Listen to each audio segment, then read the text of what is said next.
नमस्कार. गुरुचरित्रातला अध्याय 48वा शेतकऱ्याची कथा. अशाच या शेतकऱ्याच्या शेतात आपण आहोत.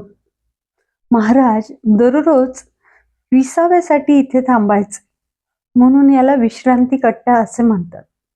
या शेतकऱ्यांची जी 9वी पिढी आहे त्यांच्याबरोबर आज आपण संवाद साधणार आहोत. गुरु, आम्ही आता 9वी पिढी आहे. मी नाव काय आहे? अवधूत लक्ष्मण कोळेकर.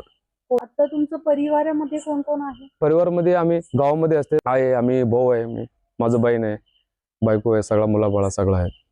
आपल्या गावामध्ये घर आहे. आम्ही इकडे शेती काम करतोय. 4 भाऊ आहे आम्ही. मला त्यामध्ये तुम्ही मोठा मीच आहे. सगळ्यात मोठे तुम्ही. हा, सगळ्यात मोठे. विश्रांती कट्ट्याबद्दल म्हणजे काय, रोज म्हणजे महाराज इकडे येऊन बसतात. रोज कोणत्या रूपमध्ये